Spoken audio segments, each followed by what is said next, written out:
Ako si Bok, lumaki sa hirap pero mataas ang pangarap. Bali ito nga pala yung isa sa tinitinda ko, yung coffee jelly. Tapos perfect partner niya itong french fries. Yung coffee jelly ay 12 pesos, ito namang french fries ay 10 pesos, 60 grams na. Maya maya lang ay dumating ang utol nating si Rainiel. Matagal-tagal nga din kaming hindi nakapagkwentuhan. Kasunod niya ay dumating nga si paring Pingkay natin. Inabot na nga siya ng gabi kaya dito na siya kumain. Bali ang order nga pala niya ay 4 na kanin na nagkakahalaga na 5 piso yung isang takal. Tapos yung ulam naman ay merong 10 piso bawat isa. Meron din sa yung kalahati ng itlog na pula. Pero ibabalik ko nga ang 100 pesos na chicken only rice natin dati sa Shosaya Unlimited. Yung 100 pesos mo nga ay meron ng manok, only rice, may sabaw at saka free soft drinks pa. Pagkatapos ko nga magsara ng tindahan at makapagligpit ay eto naman at inasikaso ko na si mama. Pero tinutulungan naman ako ng isa kong tita sa umaga, yun nga yung taga Bambang na si Sean. 4:20 nga ng umaga nang magising ako. Dito ko na nga ipagpapatuloy yung mga hindi ko nagawa kagabi. Hindi na kasi ako naghuhugas ng plato sa gabi dahil gawa ng baka mamaya ay mapasma ako. Tsaka maaga na rin natutulog para kahit papano ay maaga ding magising. Mas madali kasing kumilos talaga sa umaga kaysa naman sa gabi. Kailangan nga lang talagang habulin yung tulo ng tubig galing sa gripo dahil kapag alas 6 na ng umaga ay nawawala na to. Hindi ko alam kung bakit ganun pero dito talaga sa pulo sa lugar namin ay wala talagang tulo maghapon. Bali lalakas lang talaga yung tubig kapag gabi na. At dahil nga magbubukas ulit ang Shosaya Unlimited na may chicken only rice ay nahanap ko nga yung tarpaulin.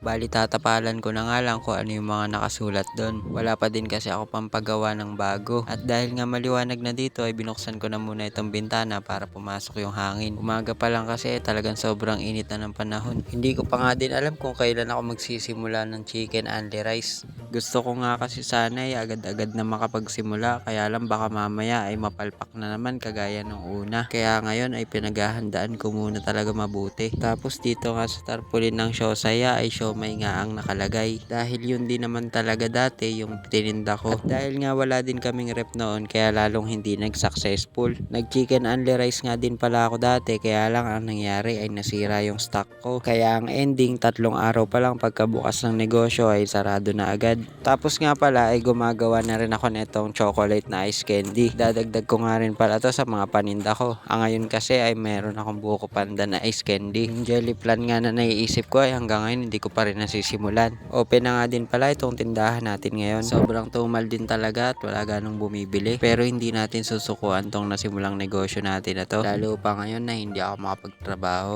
O siya, hanggang dito na lang muna. See you!